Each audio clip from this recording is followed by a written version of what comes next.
चुनाव के प्रचार में जिस प्रकार के शब्दों का प्रयोग हो रहा है, चर्बी, गर्मी, भाप और अब्बाजान, 80 बनाम 20, इन सब बातों से लगता है कि जो प्रमुख दल चुनाव लड़ रहे हैं उत्तर प्रदेश में, खासकर रूलिंग पार्टी, वो अपने अंदर विश्वास नहीं करते अपने काम को। तो आप जब चुनाव से पहले घोषणा पत्र लाते हैं, संकल्प पत्र लाते हैं, वादे करते हैं, तो कहीं ना कहीं आपको जवाबदेही तय करनी पड़ेगी।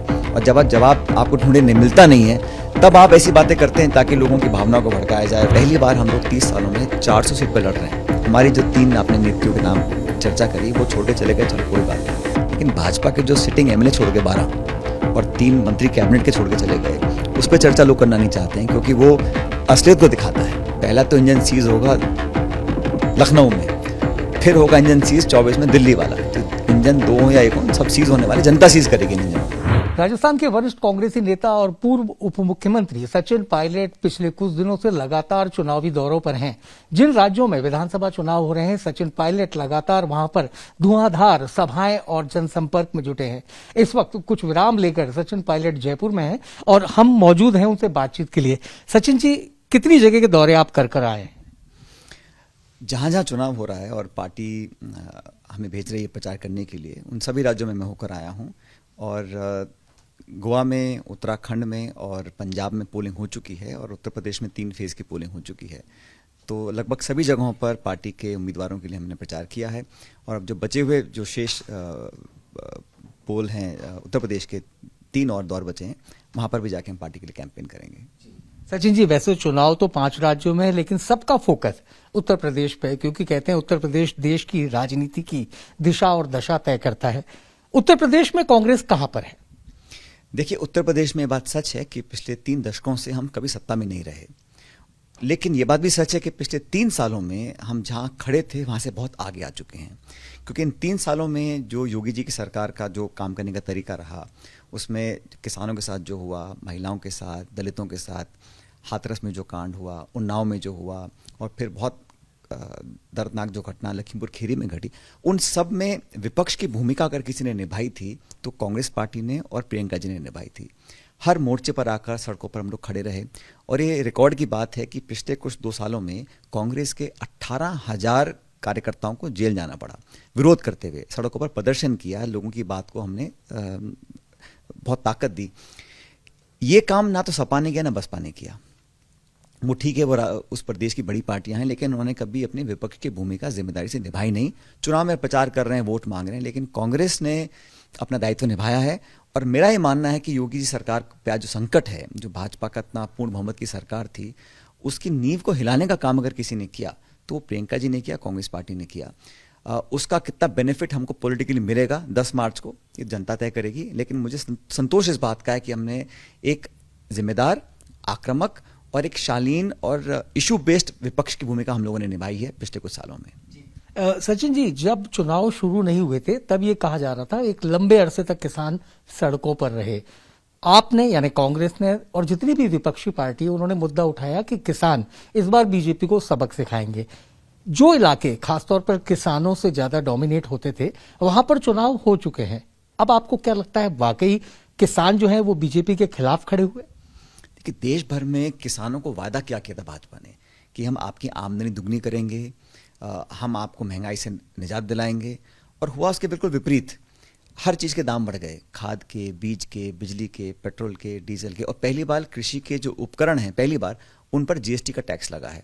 तो किसान को तो दोहरी मार पड़ी है, आर्थिक मार पड़ी, और ऊपर से जो 3 काले कानून थोपे गए थे, और दबाव में आके जब उपचुनाव बीजेपी हार गई तब उन कानून को उन्होंने विड्रॉ किया। तो किसान जो इस देश का अन्नदाता है, वो इस बात को भूल सकता है क्या? और जो मूवमेंट भी था वो नॉन पॉलिटिकल मूवमेंट था, किसानों द्वारा संयोजित था, और उसकी विजय हुई और भाजपा को सर झुका के माफ़ी मांगनी पड़ी उन काले कानूनों के संदर्भ में। इसलिए जो किसान वर्ग है वो मूलतः बीजेपी के विरोध में था और आज भी है। ये कहना गलत होगा कि सूबे के एक हिस्से में किसान हैं। किसान पूरे उत्तर प्रदेश में हैं, पूरे देश में हैं, पंजाब में, हर जगह हैं।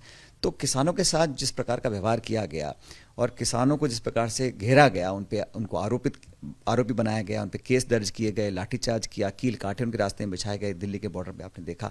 और सबसे दर्दनाक, जो किसान आंदोलन कर रहे थे, केंद्र सरकार के जो मंत्री हैं, उनके पुत्र पर आरोप लगे हैं कि उन्होंने किसानों को कुचलने का काम किया है, तो इससे ज़्यादा बर्बरता क्या हो सकती है, इससे ज़्यादा। और उनको अभी तक बर्खास्त भी नहीं किया, अब उनको बेल मिल गई है। तो किसान के साथ साथ देश के लोग भी देख रहे हैं कि किस प्रकार का रवैया सरकार ने अपनाया हुआ है, जो रूलिंग पार्टी है वो बोलती क्या है और करती क्या है। मीनवाइल गुजरात के अदालत से एक फैसला आता है, 38 लोगों को आतंकवाद के मामले में फांसी की सजा दी जाती है, लेकिन आतंकवाद का मुद्दा साइकिल पर आ जाता है। साइकिल को आतंकवाद का प्रमुख रूप से प्रणेता माना जाता है। खुद प्रधानमंत्री ने अपनी ओर से ये बात कही। तो आपको लगता है कि इस तरीके की बातें, खासतौर पर आतंकवाद के मुद्दे को लेकर एक पार्टी के चुनाव चिन्ह को जिस तरीके से लपेटा गया, उससे कहीं आपको लगता है कि इसका भी कहीं ना कहीं चुनाव में असर पड़ा? देखिए, जिस पार्टी को टारगेट किया गया है उस पार्टी के नेता अपने आप को डिफेंड करेंगे, लेकिन मैं तो मानता हूं कि चुनाव के प्रचार में जिस प्रकार के शब्दों का प्रयोग हो रहा है, चर्बी, गर्मी, भाप और अब्बाजान, 80 बनाम 20, इन सब बातों से लगता है कि जो प्रमुख दल चुनाव लड़ रहे हैं उत्तर प्रदेश में, खासकर रूलिंग पार्टी, वो अपने अंदर विश्वास नहीं करती अपने कामों पे। अगर योगी जी बोलते कि 5 साल में हमने इतने स्कूल, इतने अस्पताल, इतनी सड़कें, इतने रोजगार, इतना उद्योग लगाया है, उसके दम पर मैं वोट मांग रहा हूं, तो मुझे खुशी होती। लेकिन वो करते हैं 80 बनाम 20, मंदिर, मस्जिद, हिंदू, मुसलमान। और ये जो आपने कहा आतंकवाद जैसे मुद्दे पर अगर कोई भी राजनीति करता है तो देश के हितों से खिलवाड़ कर रहा है। जो फैसला अदालत ने किया स्वागत योग्य है। मैं तो कहता हूं इस देश की एकता, अखंडता, सुरक्षा पर कोई व्यक्ति, संस्था, संगठन आंख भी उठाता है तो उसको मुंह तोड़ जवाब देना चाहिए। लेकिन उसका चुनाव प्रचार से क्या लेना देना? वो तो भारत सरकार किसी दल की भी हो, हमको सुरक्षित रखने की जिम्मेदारी उनकी है। हमारी सेनाएं, हमारी फौज, हमारी एजेंसीज, वो पूरे देश की संपत्ति हैं और आतंकवाद से कोई समझौता कभी कोई कर ही नहीं सकता, ऐसा मैं मानता हूं। लेकिन इलेक्शन कैंपेन के अंदर हमें बात करनी चाहिए किसान की, रोजगार की। जो उत्तर प्रदेश में पिछले 5 सालों में जो शासन दिया है, जो कोरोना काल में नदियों में लाशें बही थीं, जो अस्पतालों में बुरे हाल हो गए थे, जो किसानों को परेशान करने का काम किया, और उत्तर प्रदेश में पुलिस और सरकार ने कई बार कानून के दायरे के बाहर जाकर जो काम किया, उसका स्पष्टीकरण दें और लोगों के सामने एक रिपोर्ट कार्ड जारी करें, उसके दम पर वोट मांगें। किसी को क्या आपत्ति हो सकती है? लेकिन जब उनको लगता है कि हमारे 1 दर्जन विधायक छोड़ के चले गए, भाजपा की उत्तर प्रदेश सरकार के 3 मंत्री छोड़ के चले गए, तो जो वास्तविकता है, जो धरातल पे असलियत है, उससे वो समझ रहे हैं भाजपा के नेता। इसलिए इस प्रकार के ताबड़तोड़ रैलियां कर रहे हैं, प्रचार कर रहे हैं, कभी कभी दुष्प्रचार भी करते हैं। और जज्बातों के साथ खिलवाड़ कर वोट लेना, वो एक बार संभव हो सकता है, लेकिन बार बार वो संभव नहीं है। सचिन जी, सुनने में शायद अजीब लगे, लेकिन यूपी में इस वक्त आवारा पशु एक बेहद अहम मुद्दा है, क्योंकि बीजेपी ने अपनी तरफ से कहा था कि आवारा पशुओं का जो मुद्दा है हम उसको सॉर्ट आउट करेंगे, हम उससे लोगों को निजात दिलाएंगे। आपको लगता है ये भी एक बड़ा मुद्दा है इस चुनाव में? देखिए, मुद्दे बहुत सारे हैं उत्तर प्रदेश में, क्योंकि बहुत बड़ा राज्य है, देश का सबसे बड़ा राज्य है। लेकिन वहां पर जब जनता ने पिछली बार वोट दिया था, पूर्ण बहुमत दिया था, तो बहुत उम्मीद लोगों ने लगाई थी। अब चाहे आवारा पशु हों, चाहे उनके बाकी वादे हों, उनको पूरा करने में जब नाकाम हो गए हैं, तभी वो लोगों का ध्यान भटकाने की कोशिश कर रहे हैं। और मुझे लगता है कि आवारा पशुओं का इशू न सिर्फ उत्तर प्रदेश में है, लेकिन कई राज्यों में है जहां भाजपा की सरकारें हैं। तो आप जब चुनाव से पहले घोषणा पत्र लाते हैं, संकल्प पत्र लाते हैं या वादे करते हैं, तो कहीं ना कहीं आपको जवाबदेही तय करनी पड़ेगी। और जब जवाब आपको ढूंढे नहीं मिलता नहीं है, तब आप ऐसी बातें करते हैं ताकि लोगों की भावनाओं को भड़काया जाए। फिर वही मैंने जैसे कहा 80 बनाम 20 और मंदिर, मस्जिद, इन प्रकार की बातें करते हैं। लेकिन पब्लिक, नौजवान और किसान विकास चाहता है, अपने परिवार, अपने घर, मकान, दुकान की वो उसको विकसित देखना चाहता है। उसके लिए क्या कार्य योजना है? कांग्रेस ने उत्तर प्रदेश में एक अलग ब्लूप्रिंट तैयार किया, महिलाओं के लिए किया, नौजवानों के लिए किया, किसानों के लिए किया। और पिछले 30 सालों में उत्तर प्रदेश में लोग सपा की सरकार देख चुके हैं, बसपा की सरकार देख चुके हैं और भाजपा की सरकार देख चुके हैं। तो कांग्रेस ने एक बेहतर विकल्प प्रस्तुत करने की कोशिश की है और लोग उसको अप्रिशिएट कर रहे हैं। अंत में जनता निर्णय करेगी, लेकिन मुझे लगता है कि हमारी पार्टी का परफॉर्मेंस पहले से बहुत अच्छा रहेगा। आप कोई नंबर देना चाहेंगे कांग्रेस के लिए कि इस नंबर तो देखो जनता देती है, लेकिन मैं इतना कहना चाहता हूं कि हम लोगों ने एक मजबूती से चुनाव लड़ने का जो संकल्प लिया, पहली बार हम लोग 30 सालों में 400 सीट पर लड़ रहे हैं। आज से पहले हम कभी 400 सीट पर लड़े नहीं, हर जगह लड़ रहे हैं, मजबूती से लड़ रहे हैं। और हमारा जो बूथ लेवल कार्यकर्ता संगठन, जिसको प्रियंका जी ने प्रेरणा दी है, ताकत दी है, आज वो उठ खड़ा हुआ है। अंत में सफलता कितनी मिलती है ये जनता तय करेगी, लेकिन हम अपने कोशिशों में, अपने प्रयास में, अपनी ईमानदारी, सच्चाई की जो हमारी नियत है, उसको लोगों के सामने प्रस्तुत करने में कामयाब हुए। चुनावों से पहले और चुनावों के वक्त लोगों का पार्टी बदलना, इधर उधर जाना एक सामान्य बात है। लेकिन यूपी में जो आपकी पोस्टर गर्ल थी, जिन्होंने प्रियंका जी के नारे को आगे बढ़ाया था, लड़की हूं लड़ सकती हूं, अचानक वो पार्टी छोड़ जाती है, तो आपको लगता है इससे महिला वर्ग में कोई मैसेज जाता है? देखिए, हम लोगों ने एक सैद्धांतिक रूप से निर्णय लिया, जो बहुत बड़ा निर्णय था प्रियंका जी ने, कि इतने बड़े प्रदेश में हम लोग 40% टिकट महिलाओं को देंगे, और देकर दिखाया है। किसी और पार्टी ने इतना बड़ा काम कभी किया नहीं, और यूपी से शुरुआत की है, बाकी राज्यों में भी हम इसको लागू करने की कोशिश करेंगे। लेकिन टिकट तो एक व्यक्ति को मिलता है, अब किसी को टिकट नहीं मिलता तो वो दल छोड़ता भी है, नाराजगी भी जाहिर करता है। मैं समझता हूँ वो स्वाभाविक बात है, लेकिन इसको बहुत ज़्यादा इससे कुछ इम्पैक्ट पड़ेगा ऐसा मुझे लगता नहीं। और आपको हमारी जो 3 आपने नीतियों के नाम चर्चा करी, वो छोड़ के चले गए, चलो कोई बात नहीं। लेकिन भाजपा के जो सिटिंग एमएलए छोड़ गए 12 और 3 मंत्री कैबिनेट के छोड़ के चले गए, उस पर चर्चा लोग करना नहीं चाहते हैं, क्योंकि वो असलियत को दिखाता है। इसलिए ये हर चुनाव से पहले कुछ लोग आते जाते हैं, लेकिन जो सिटिंग पार्टी है, जो डबल इंजन सरकार बोलते हैं, तो मैं कल बाराबंकी में था, मैंने वहाँ पर भी कहा कि पहला तो इंजन सीज होगा लखनऊ में, फिर होगा इंजन सीज 24 में दिल्ली वाला। तो इंजन 2 हो या 1 हो, सब सीज होने वाले, जनता सीज करेगी इन इंजनों को। आप ये मानते हैं कि उत्तर प्रदेश में कांग्रेस का प्रदर्शन बेहतर रहेगा? मैं बाकी राज्यों की तरफ चलता हूं, क्योंकि लगातार आपने वहां भी दौरे किए हैं।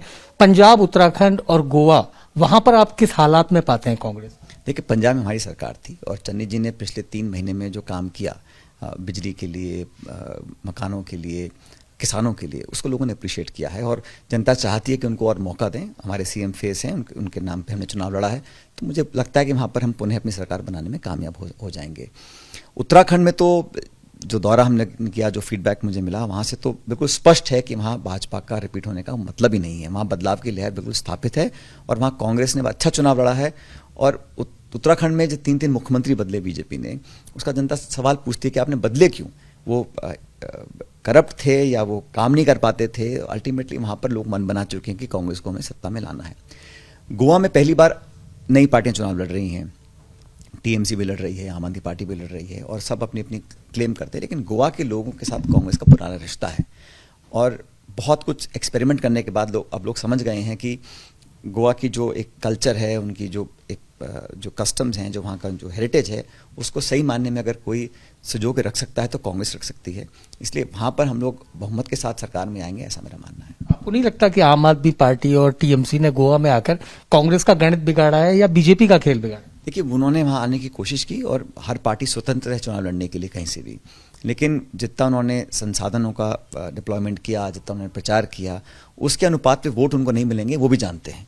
तो थोड़ा बहुत नुकसान हो सकता है किसी दल का हो जाए, लेकिन मूलतः वहाँ लोग, छोटा स्टेट है, बड़ा समझदार और पॉलिटिकली अवेयर स्टेट है, इसलिए मुझे लगता है वहाँ पर हम लोग स्पष्ट बहुमत के साथ आएंगे, और जो बाकी छोटे दल चुनाव लड़ रहे हैं, बहुत ज़्यादा इम्पैक्ट वहाँ पर नहीं कर पाएंगे। अमरिंदर सिंह की वजह से आपको लगता है कांग्रेस को नुकसान हो सकता है? और खासतौर पर अब जब सिद्धू हालांकि कह कुछ नहीं रहे हैं, लेकिन बगैर कहे ही जिस तरीके से एक्ट कर रहे हैं, तो आपको लगता है ये 2 फैक्टर हैं जो कांग्रेस के लिए मुश्किल? चुनाव अब संपन्न हो गए हैं, और सबने अपनी अपनी बात रखी है, लेकिन लोग वोट डालते हैं पार्टी पे, सिंबल पे, विचारधारा पे और ट्रैक रिकॉर्ड के ऊपर। 1-2 नेता कुछ बयान दे दें या कुछ स्टेटमेंट दें, उससे बहुत ज़्यादा इम्पैक्ट नहीं पड़ता। और कैप्टन साहब ने एक नई पार्टी बनाई है, और उन्होंने भाजपा से समझौता किया है, तो मुझे लगता नहीं कि लोग बहुत ज़्यादा इस बात को अप्रिशिएट करते हैं कि आपने इतने लंबे समय तक विरोध किया, और खासकर कृषि कानूनों को लेके एकदम से आपने अलायंस बना लिया। और बीजेपी का वहाँ जो वजूद था भी थोड़ा बहुत, वो सिर्फ अकाली दल के दम पर था। अपने दम पर भाजपा का वहाँ कुछ बहुत ज़्यादा पंजाब में ना पहले था ना आज है।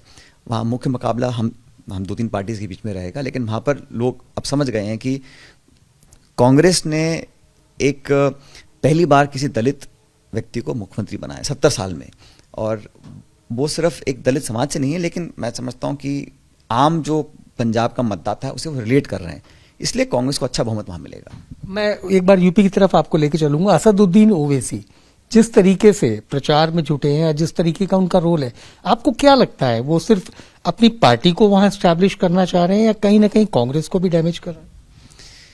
देखिए, इसका आंकलन तो मतदाता कर ही रहे हैं।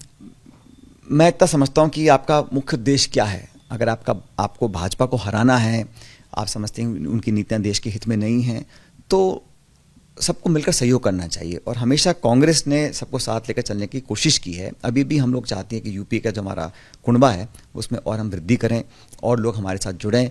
लेकिन देश के लेवल पर, पैन इंडिया लेवल पर अगर भाजपा को चुनौती कोई दे सकता है तो सिर्फ कांग्रेस दे सकती है।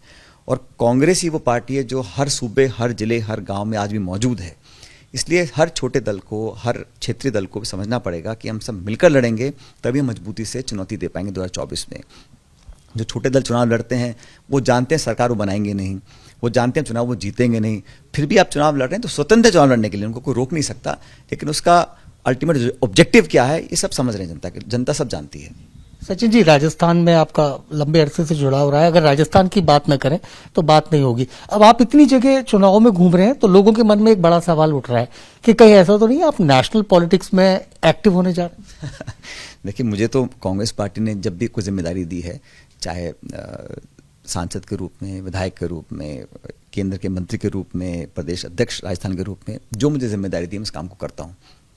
इस बार भी जहाँ जहाँ चुनाव है वहाँ पार्टी ने मुझे कहा कि हम जाके पार्टी का प्रचार करें, अपने कैंडिडेट्स के लिए वोट मांगें, और मैं पूरी ताकत के साथ, पूरी शक्ति के साथ जाके अपने उम्मीदवारों के लिए हम वोट मांग रहे हैं ताकि पार्टी मजबूत होकर सामने आए। लेकिन ये मेरी कर्मभूमि है राजस्थान, और मैं कई बार इस बात को बोल चुका हूँ कि मेरी पहली प्राथमिकता ये है कि अगले वर्ष जो विधानसभा के चुनाव हैं उसमें हम इन 30 सालों का जो हमारा ट्रेंड रहा है कि एक बार कांग्रेस एक बार बीजेपी, इस ट्रेंड को तोड़ दें। क्योंकि ऐसा नहीं है कि बाकी प्रदेशों में कांग्रेस की सरकारें रिपीट नहीं हुई हैं। असम में लगातार कांग्रेस की 3 बार सरकार बनी है, दिल्ली में शीला जी के नेतृत्व में 3 बार सरकार कांग्रेस की बनी, हरियाणा में 2 बार बनी, आंध्र में 2 बार बनी। तो राजस्थान में ऐसा संभव नहीं है, मैं नहीं मानता हूँ। हो सकता है, होना भी चाहिए।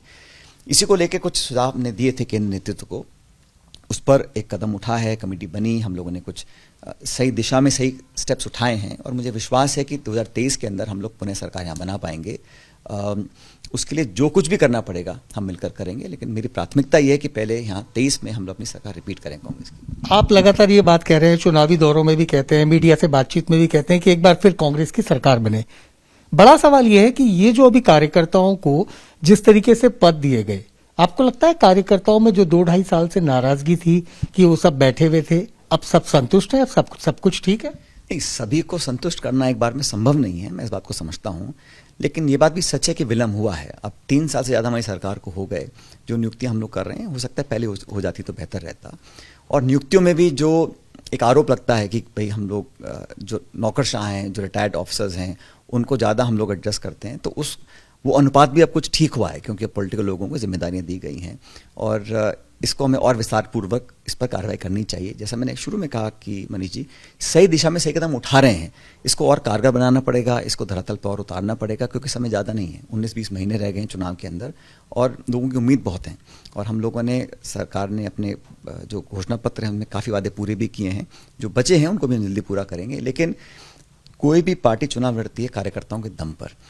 जो कार्यकर्ता हमारी पार्टी के लिए सब कुछ कुर्बान करने को तैयार हैं, उनको हम मान, सम्मान, भागीदारी, उनको अप्रिशिएट करें, उनको अपने साथ लेकर चलें, ताकि उनका मनोबल बना रहे।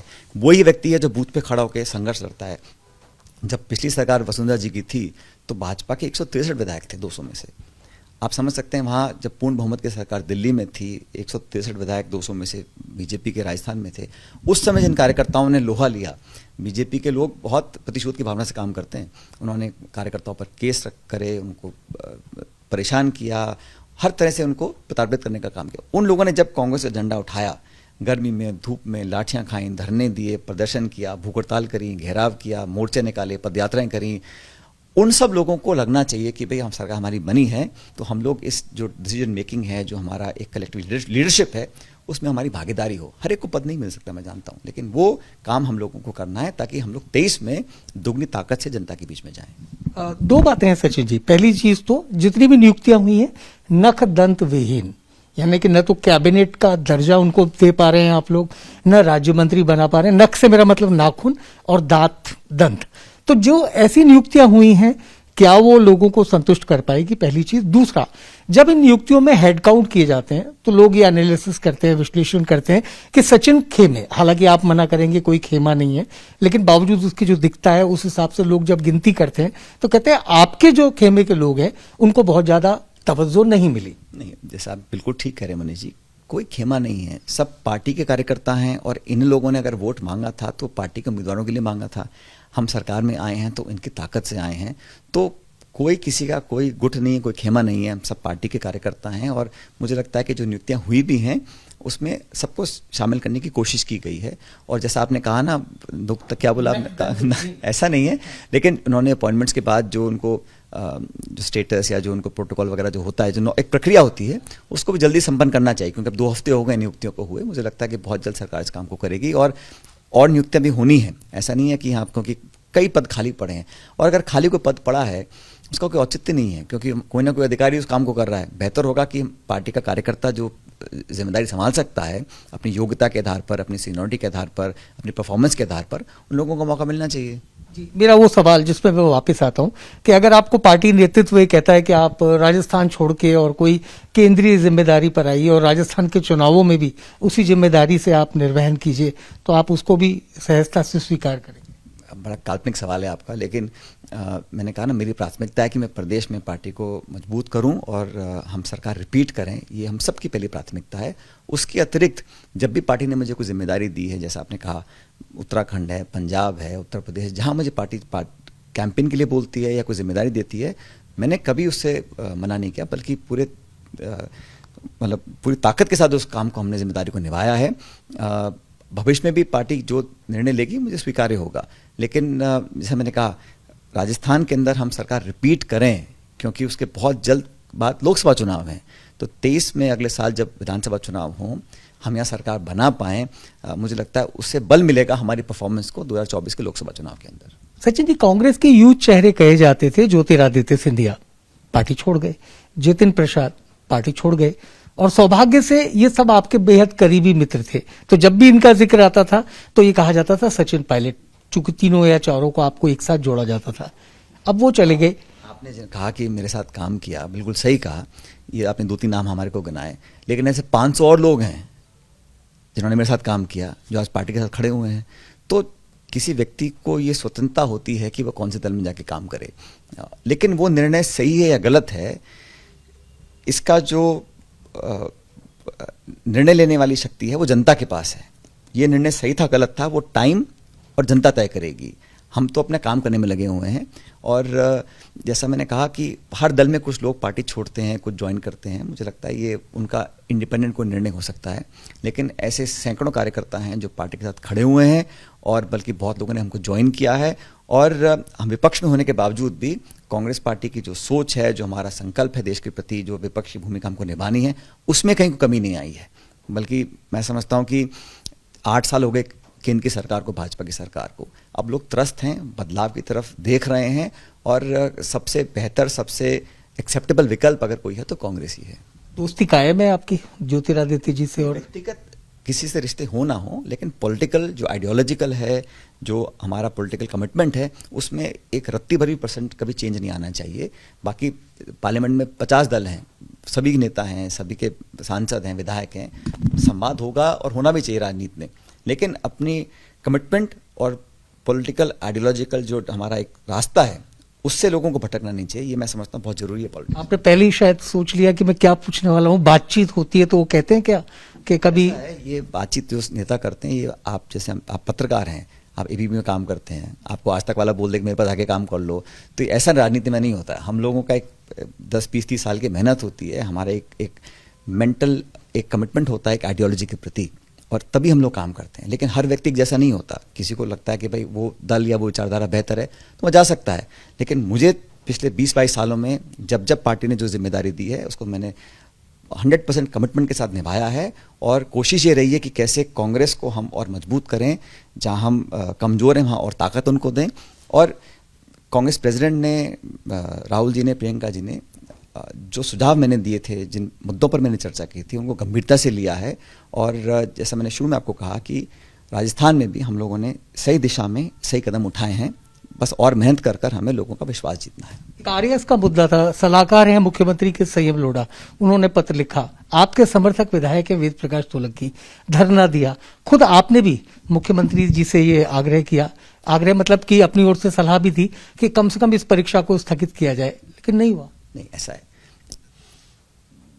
पहली बात तो कोई किसी का विधायक नहीं होता, सब हमारी पार्टी के विधायक हैं। जिन लोगों के आपने नाम लिए वो सब हमारी सरकार के साथ हैं।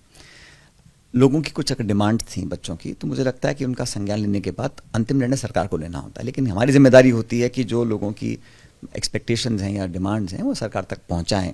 उस पर क्या निर्णय लेना है नहीं लेना, अंतिम फैसला उसमें मुख्यमंत्री महोदय ने किया होगा। लेकिन जो यंगस्टर्स हैं, जैसे जो नौजवान बच्चे बच्चियां हैं, उनको चाहे परीक्षा हो, चाहे नौकरियां हों, चाहे अपॉर्चुनिटी देने की बात हो, वहाँ पे सरकार को खुले मन से काम करना चाहिए, क्योंकि यही भविष्य है राजस्थान का, ये भविष्य देश का है।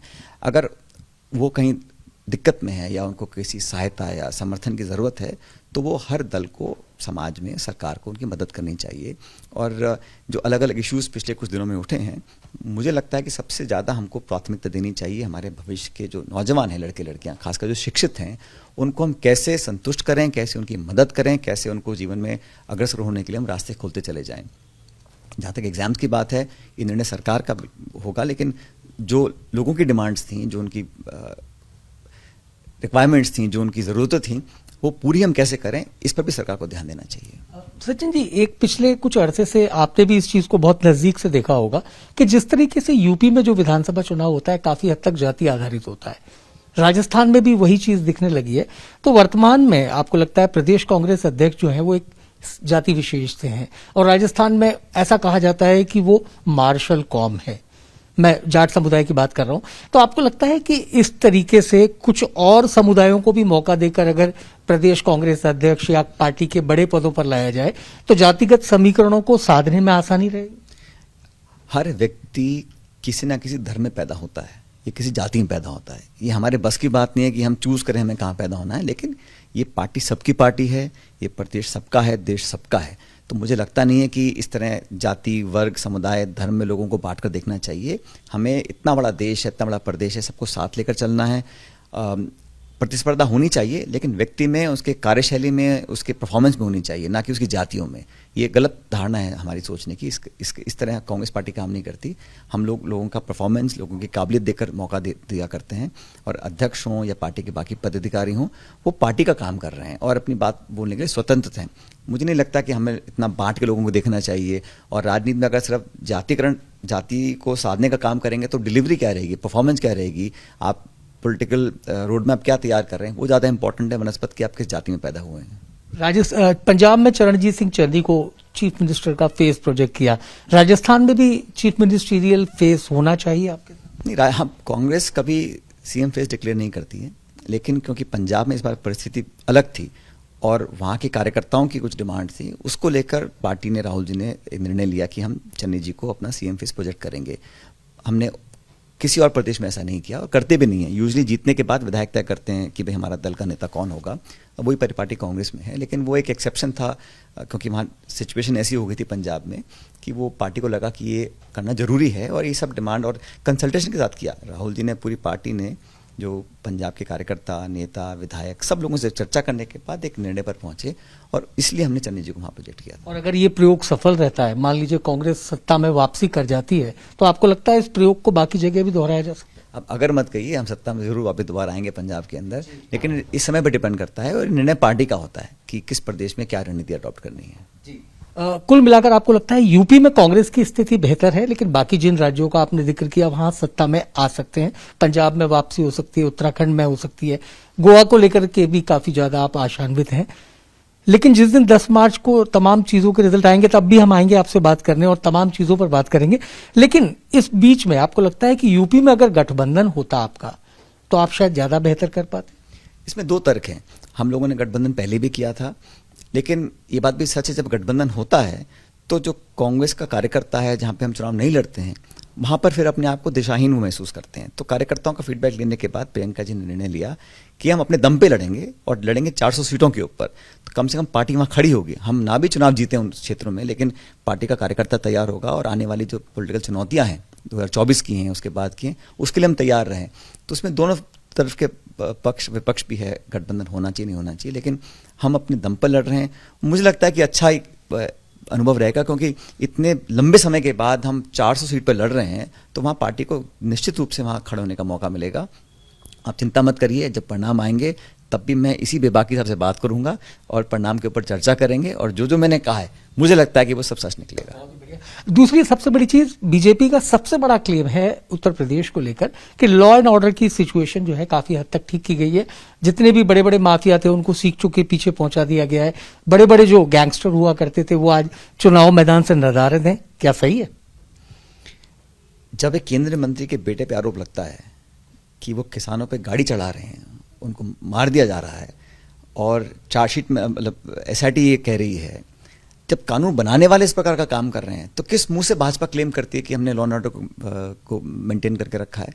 जब किसान आंदोलन कर रहे हैं, उन पर लाठीचार्ज कर रहे हैं, उनको आतंकवादी, अलगाववादी, उग्रवादी आप कह रहे हैं, उन पर लाठी चला रहे हैं, उनको अरेस्ट कर रहे हैं, मुकदमे कर रहे हैं, ये काहे का लॉ एंड ऑर्डर है? अपने लोगों की आवाज़ सुनने को आप तैयार नहीं हैं, इतने घमंड और अहंकार में आप अपना शासन करते हैं। और जैसे मैंने शुरू में कहा कि कानून के दायरे के बाहर जाकर आप कदम उठाते हैं, उसमें अपनी पीठ थपथपा रहे हैं, तो ये कोई शौर्य वाली बात नहीं है। तो जनता तय करेगी। मैं तो इतना कहा कि जो शासन अब तक का रहा उससे लोग खुश नहीं हैं, और जो आम मतदाता है उसको रोजगार चाहिए। आज गैस का सिलेंडर 1000 रुपये का है, पेट्रोल डीजल 100 रुपये लीटर पहुंच चुका है, हर चीज़ की महंगाई आसमान छू रही है, रोजगार बंद हो गए, और हिस्टोरिकली मैक्सिमम अनएम्प्लॉयमेंट देश में कभी है तो आज है। और जो चंद अमीर लोग हैं वो इतने खरबपति बन गए, तो खाई जो बढ़ गई अमीर गरीब की, वो सब ज़्यादा लोग उत्तर प्रदेश में देख रहे हैं ना। और मैं तो कहता हूं कि जो हमारी संपत्तियां हैं, हवाई अड्डा, रेलवे लाइन, पोर्ट्स, बिजली कंपनी, बीमा कंपनी, इन सब का आप निजीकरण कर रहे हैं और चंद लोगों के लिए कर रहे हैं। तो लोग देख नहीं रहे कि भारत की जनता की जो गाड़ी कमाई की संपत्ति निर्मित हमने की 70 सालों में, उसको आप औने पौने दाम में दे रहे हैं, चंद लोगों को बेनिफिट कर रहे हैं। तो अमीर गरीब की खाई, गांव शहर की खाई, वो लगातार बढ़ती चली जा रही है। उसको कम करने के लिए क्या किया है? 5 करोड़ लोग गरीबी रेखा से नीचे आ गए हैं इस सरकार के शासन के दौरान।